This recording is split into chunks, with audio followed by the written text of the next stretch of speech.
So we're going to focus on 4 main behaviours that we think you will be able to see within the classroom. The first one is executive functioning. Really posh name for things that lots of people take for granted every day. Being self-aware. Are you self-aware that doing this is annoying everybody? Yes, that's sorting my need for movement, but I am not aware that this is going to drive everyone mad in about 5 seconds. So we don't necessarily, if we have poor executive functioning, which it is a very, very comorbid thing.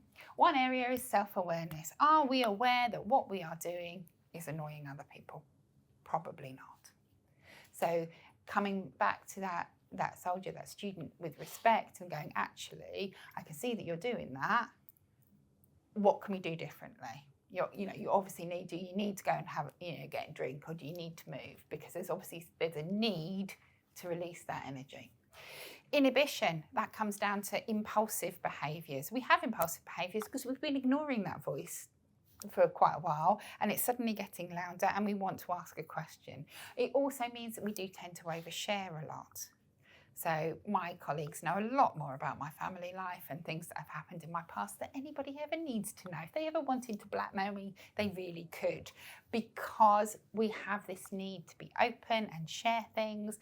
So we have inhibition control, and that could be you've told them to do something and they will straight away answer back. And it's almost count to 10 before you answer back. And that's a strategy that needs. So yes, you deal with the behaviour that's there if they have done something wrong, but afterwards you go, actually, what happened there? What can we do differently so that you don't do that straight away? We had it a couple of months ago. We had one of our young people was very escalated and was in our sensory room screaming at me because he was really frustrated. He wasn't attacking me or anything. He was just really overwhelmed with his classroom. Mary was like, everything okay? Which is what we do. I was like, yeah, we're fine. And as we de-escalated, I was dealing with the behaviour that was in front of me, which was the shouting and the screaming, and what I thought was maybe a sensory overwhelm from being in a classroom too long and tutors not really understanding. And then he came out and we was chatting with him, and the room had got really quiet, there was no one there, and he just went, well, it doesn't help that I had diarrhoea yesterday.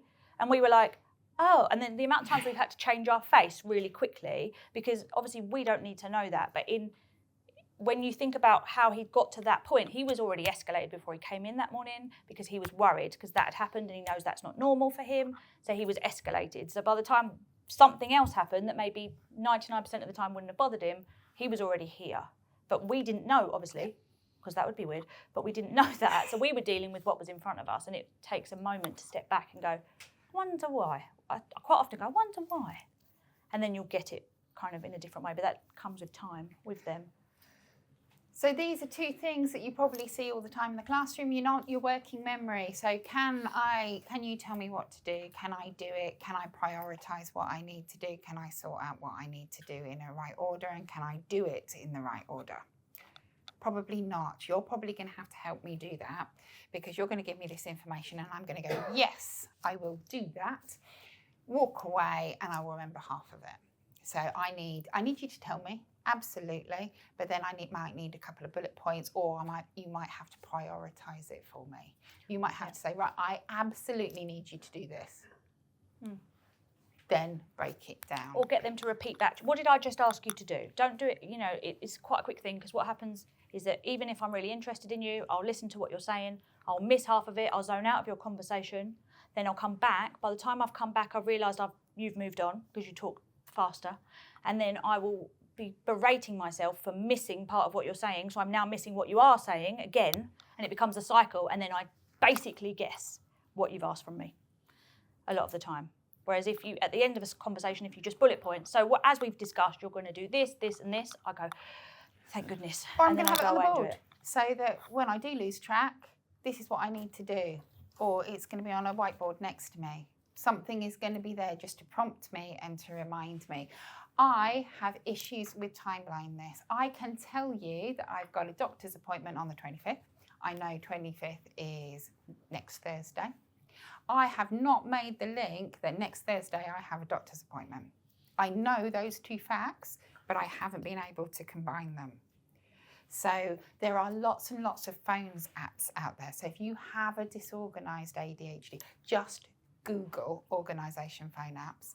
They're out there. There's expensive ones and there's less expensive ones that will help them, with a little help from you, organise themselves. Tell them aim to be early. So get the phone app will do a reminder half an hour before. So they need to get there, and you can look at your day and you can colour code your day and you can prioritise your day. And then it goes, the 4 things that I have to do, the other things that are waiting if I've got time that I need to do. That for me is a game changer.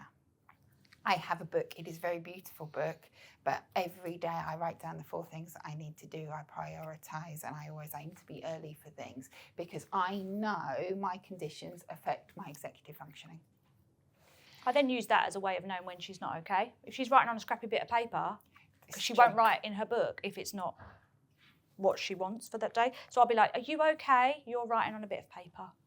And she'll be like, no, I'm really frustrated about this or whatever. And then we'll, it's I've almost got too much in my brain. Yeah. I don't want to write it in my book because it's going to be might messy be wrong. and it will be wrong. So get to know your student, get to know their organisation. Google, get them to Google organisation apps. They are game changers. Emotional regulation, we are always anxious. We're like the Hulk. He's always angry. We're always thinking. And it's getting us to think about the right things and the positive things. And if you said one negative thing to me in the whole of my life, that's the one that's going to be in the back of my head. We have issues with self-regulation. Once we are escalated, it will take longer for us to de-escalate than a neurotypical. Take us out of that environment, take away stimulation, we will de-escalate quicker. Self-motivation. We're going to talk about that. We're going to talk about hyperfocus and inertia in a minute, and planning and problem solving. If we've got issues with any of these, we will not be able to listen to what you want us to do, prioritise, plan, put it into action and complete it. We will need help, but there are lots of things you can do to scaffold us because we are already thinking above and beyond what you want us to do. Yeah. Or puts in a crisis. But it's in crisis, we are amazing. When we had a windy day in our house once, the gate went out, smashed some windows, damaged the car, the garden, the fence, everything. It was awful. By the time my husband was still working it out, I had rung and hired some tools. I got a pneumatic drill, it was brilliant. I had emailed the insurance. I had done everything because I am built for a crisis because my brain works like that. And your soldiers, your students, give them a crisis, they'll be brilliant because they will have thought it all through. They're ready for it. Because they're thinking all those options out at once. Yeah. So it's infuriating in my house when I've decided that we need those blinds in my front room, but my husband has to go and do all the Googling I've already done, go through all the things, suggest the ones that I've already looked at, and then I have to talk him through why I don't like those ones, and then eventually we land on the ones I wanted anyway, but that's taken me 2 days, and that's really irritating because I've already done it, but in his head, I've got to let him be part of that because he does live in my house. But it's infuriating for me. So executive functioning, most of your students with ADHD will have executive functioning somewhere of an issue.